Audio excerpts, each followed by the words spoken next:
Okay, it is April the 5th, and I figure it's well past time that I do a video just to show you the state of my grow up at this time. Let you see what I've been growing and how they're doing, and the little changes that I've made this year compared to other years. And biggest change that I've made is that past years I have used 8-inch pots, and I've only been able to fit 35 plants or 35 pots on my table here, and in some cases, in many cases, I wind up with 2 plants in a pot. So I decided this year I would get all 6-inch pots, and I'm able to fit 50 pots and 1 plant per pot. So I won't have the problem of having to separate the plants before planting them, which is always kind of defeated the purpose of you know, my whole system here. Anyway, I do have some new plants, and I have some great plants. You'll probably note right away that there's a lot of them that have kind of a yellowish and in some cases even white leaves. I've had that happen before, and I'll just talk about that briefly after, but I'm going to show you right now what plants I have. I have 6 Carolina Reapers. Just trying to get in here a little bit closer to see. So there they are, all along the back. And I started germinating the seeds for all of these February 9th, I think it was. And then by the end of February, I had everything already in pots, and then I nursed them through. So here I've got a couple Douglas and some single plants, the Aji Umba, which I also grew last year. Not a very hot pepper actually, but very sweet, a very nice pepper that I really enjoyed, so I thought I'd grow it again. Red Devil's Tongue, awesome pepper, so I have 1 of those. I only managed to get 1 Nagamorich growing this year, so that was a surprise, but okay, I've got 1, that's fine. Just like over here, I've got 1 Buchalokia carbon, so okay, they're pretty similar, so I'll be able to make that work. And then I have the Aji Ahua Shapa, which I've never grown before, and that's one of a handful of peppers I haven't grown before. So of course there's a Buchalokia, and here, quite a beautiful looking plant, the Pimenta Moranga, another one that I have never grown before. But look at the purple veins in the leaves. Awesome, looks so nice. Okay, I have the Aji Benito growing here, which I'm kind of excited about. And I will mention that the seeds for these plants were sent to me by Willem Roos from the Netherlands. So thank you for those. Very, very nice. Appreciate it. There's another one as well when I get to it. I have 3 hot paper lanterns. There. This one and this one. And then I have 5 Pereiras. Pereiras are fantastic peppers, actually. They're exactly the right amount of heat for most people, and plants are prolific and continue to develop and give peppers all summer. Just incredible. I have my red Scotch bonnet over there. I have 3 butch teas. Here, here, and here. I have a couple brain strains. That one over there and this one. And 7 Peruviano Arancillos. Just so you know, I mean, I have 50 plants, and I have room for maybe 35 plants in my garden. So I'm going to be giving away about 15 plants to friends, co-workers, a neighbor, and the Peruviano Arancillo, I'm really only going to keep a couple of those. Just like the Pereiras, I'm only going to keep a couple of them. But this is more the nature of the peppers that I think that these people will enjoy. Sweet peppers, not especially hot, not extreme, not hot like that, but just very tasty peppers that give the right amount of heat. Now my 7-pot Jonas, and I have 5 of them, always do this to me. They're the worst offenders for yellow leaves. every year I complain about that. And if you go through my videos, you'll see that I complain about, look at this guy, it's white. This is, whoops, that's too close. All right, come on. White leaves, why? I don't know. But anyway, I'm not worried about it like I have been in past years. Actually, I wasn't too worried about it last year either. But I know it's a stage that they go through, and I know that they'll be fine by the time I get them out. Now I have 6 morugas. Here, this one also, as you can see, they've all done it too. This one and this one. And here's another pepper I have never grown before, the habanero Tasmanian. So very interesting. It looks pretty good from what I see on the internet, and reviews of it looks pretty good.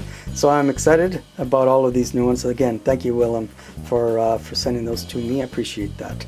Now I'm going to cut for just a second. Look at this one. What the heck? It almost looks like a cross between a paper lantern and a scorpion.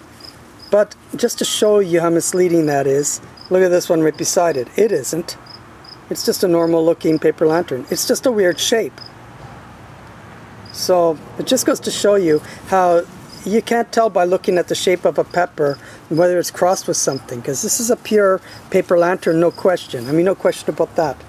And this one is just a weird shaped pepper. These plants here, I'm calling the HPL 12 WS. Those are hot paper lantern from 2012 with a weird shaped pepper. Now I grew these plants from seeds from that specific pepper. So this is an experiment. I tried to do this last year as well, and I had one plant, and had a mishap with it as I was transplanting them, and I broke the plant off right at the soil line, and so that was kind of heartbreaking for me. So I've got 2 this year. I had fully intend on growing them out and seeing what happens. My question is, my experiment is, if I take the seed, as I did, from that specific pepper with a really weird shape, will the peppers on these plants look like that pepper? My gut tells me that no, they won't. My feeling is that they probably will not. But if they do, I will be very stoked and happy. I'll be very excited. So they're nice looking plants as well. I mean, they're just really coming along nicely. So, you know, in the end, it doesn't really matter if they're just hot paper lanterns. I like those. So I will grow at least one of them, maybe both, I'll see. But I'll be very interested to see what happens with those peppers. So it's kind of like an experiment in genetics, which I don't normally do, but it's kind of nice. So, you know, it's nice every year to have some experiment or something different you're trying to do instead of just doing the same thing all the time. That's my experiment, plus the habanero Tasmanian, the pimenta moranga, the ajiho chapao, if I'm pronouncing that right, by the way, the aji benito. You know, it's fun to try new things.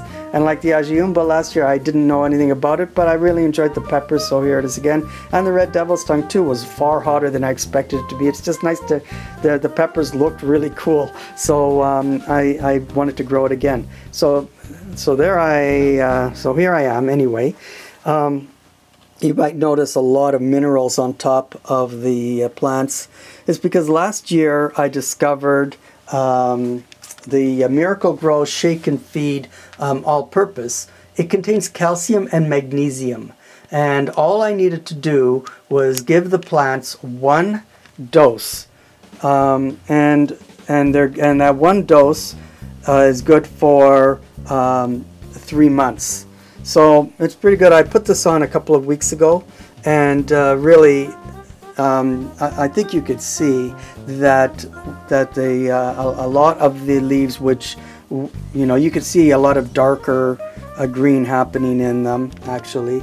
So the fact is that I know that it often denotes a lack of calcium in the soil, and that's my suspicion anyway. So I kind of like the idea of adding the calcium and the magnesium, and that helps to green up the plants. So I only do that once, and I use no other fertilizer. I don't put fertilizer in the water.